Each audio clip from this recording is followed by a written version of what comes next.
Justin Trudeau ने कबूल किया कि हां उन्होंने हत्या किए थे। बड़ी खबर अभी टीवी स्क्रीन पर। भारत की सख्ती के बाद बैकफुट पर अब कनाडा सरकार।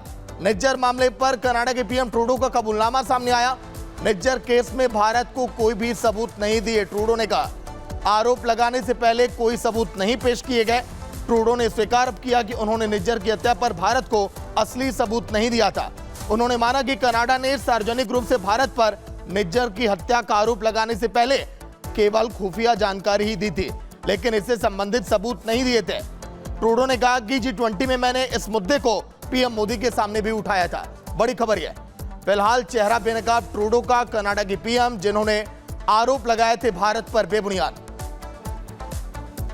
ये तस्वीरें जस्टिन ट्रूडो की पूरे विश्व भर में इस खबर की लगातार चर्चाएं थी, लेकिन अब ट्रूडो का चेहरा बेनकाब। और इस बीच एक खबर बता दें बहराइच से, जहां देखिए लगातार निगरानी पुलिस की बनी हुई है, लगातार पुलिस तैनात कर दी गई। पुलिस बल की तैनाती ये बता रही है कि सख्त यहां पर एक्शन की तैयारी है। सीएम योगी आदित्यनाथ के निर्देश पर लगातार जो पुलिस है वो बनी हुई है। लेकिन इस बीच एक परिवार है जो कि लगातार इंसाफ की गुहार लगा रहा है, लगातार इंसाफ का इंतजार कर रहा है। वो है रामगोपाल यादव का परिवार। आखिर वो आरोपी जो है वो कहां भाग गए, इस रिपोर्ट में आपको दिखाते हैं।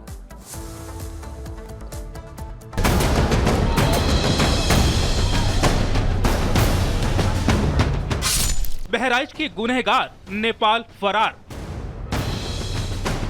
मिलेगा इंसाफ, गुनाह नहीं होगा माफ। बहराइच में रामगोपाल से बर्बरता करने वाले गुनहगारों की तलाश अब तक जारी है।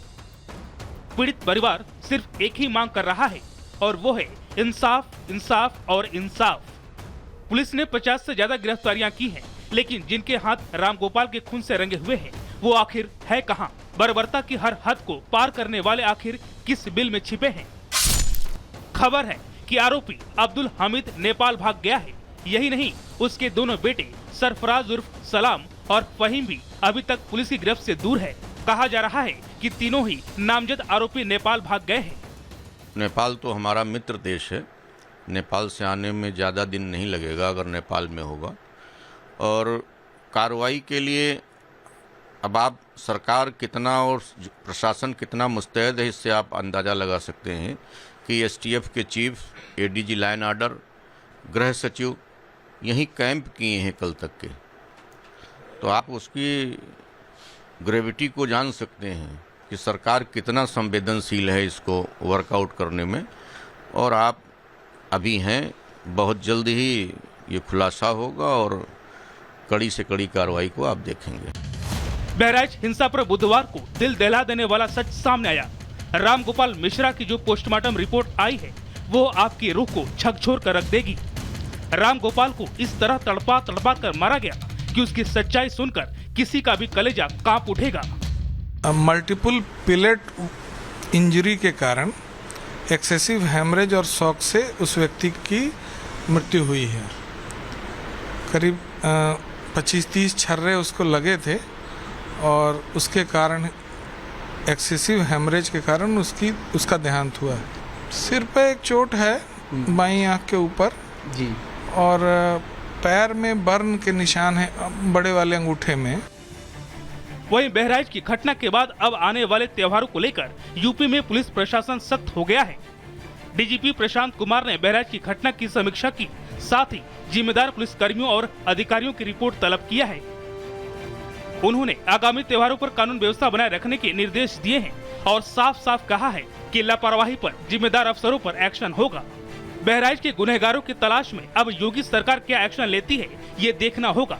जहां एक परिवार न्याय का इंतजार कर रहा है, वहीं राज्य में कानून व्यवस्था को लेकर भी एक पुख्ता संदेश दिया जाना भी जरूरी है। Bureau report, Republic Bharat.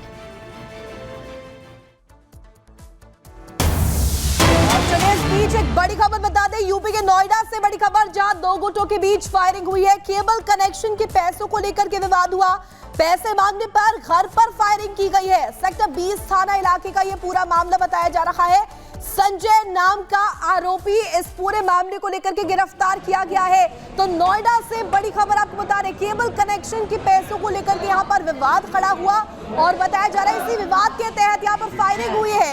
एक व्यक्ति के घर के बाहर फायरिंग की गई, पैसे मांगने पर घर पर यह फायरिंग हुई है। तो पूरा मामला सेक्टर 20 थाना इलाके का संजय नाम का व्यक्ति अब गिरफ्तार किया गया।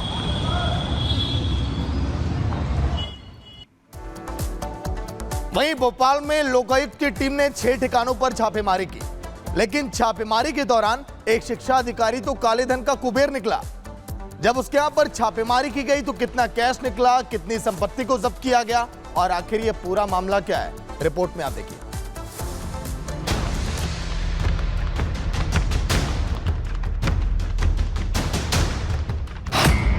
भोपाल में शिक्षा विभाग का काला कुबेर, किलो में सोना, लाखों रुपयों का रेला, अरबपति निकला जूनियर ऑडिटर।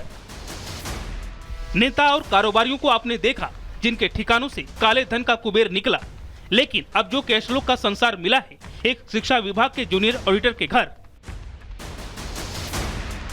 मध्य प्रदेश की राजधानी भोपाल लोकायुक्त की टीम ने छापा मारा तो अधिकारियों के होश उड़ गए। तकनीकी शिक्षा विभाग में कार्यरत रमेश हिंगोरानी के घर लोकायुक्त की टीम ने छापा मारा। आय से अधिक संपत्ति के मामले में 6 ठिकानों पर छापेमारी हुई। रेड के दौरान कैश, डायमंड और सोने चांदी के कीमती गहने, कई संपत्तियों के दस्तावेज, निवेश के कागजात, 4 कार, 5 लग्जरी 2 पहिया वाहन भी मिले।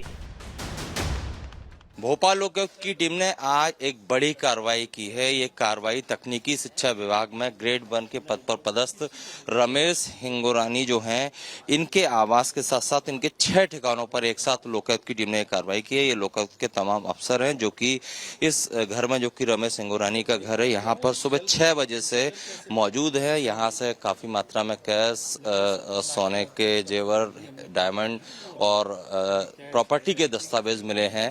कैश की संख्या इतनी ज्यादा है कि यहाँ पर नोट गिनने की मशीन भी यहाँ बुलाई गई है। हमारे बीजे जो है थोड़ी तस्वीरें भी दिखाने की कोशिश करेंगे। घर के अंदर हालांकि जाने को अलाउ नहीं किया है, लेकिन ये जो पूरा कैंपस है ये रमेश हिंगोरानी का है और इनके इस घर के अलावा 6 ठिकानों पर एक साथ रेड की है लोकायुक्त की टीम ने।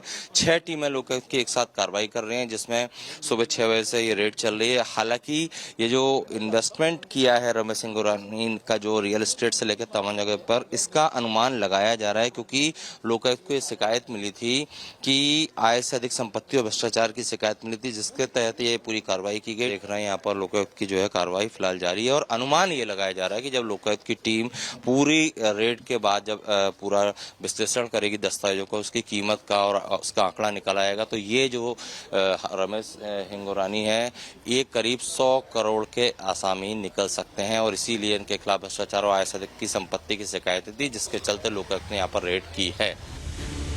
नोटों का अंबार मिला तो उसे गिनने के लिए मशीन मंगानी पड़ी, तब जाकर कैशलों की गिनती हो सकी। इस प्रकरण में जो सर्च की कार्रवाई के लिए हम लोगों की 6 स्थान चिन्हित थे। 6 स्थानों पर अलग अलग टीमें गईं, उनके साथ में सभी में राजपत्रित अधिकारी पंचसाक्षी के रूप में भेजे गए और लोकल लाइन से भी बल लिया गया। हमारे यहाँ का भी स्टाफ था। 6 जगह सुबह 6 बजे हम लोगों ने अप्रोच किए। नोट गिनने की मशीन भी बुलानी पड़ी। वो नोट है, तादाद ज्यादा है, तो हम उसे नोट गिनने की मशीन से ही उसका सहयोग करके ही हम उसको कार्रवाई कर रहे हैं। सुबह 4 बजे से शुरू हुई कार्रवाई देर शाम तक चली। लोकायुक्त की टीम को हिंगोरानी के घर से करीब 70 लाख रुपए के आभूषण मिले, जिनमें सोना, चांदी और हीरे के गहने शामिल थे। इसके अलावा 12 लाख रुपए नगद भी जब्त किए गए, जिसमें विदेशी मुद्रा भी पाई गई। ये तकनीकी शिक्षा विभाग में सहायक ग्रेड 1 के पद पर रमेश हिंगोरानी पदस्थ थे।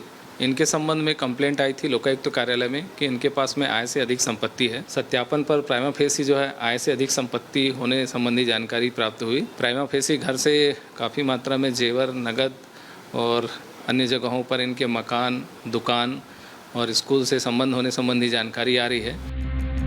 रमेश हिंगोरानी भोपाल में तकनीकी शिक्षा विभाग में जूनियर ऑडिटर के पद पर काम कर रहा था।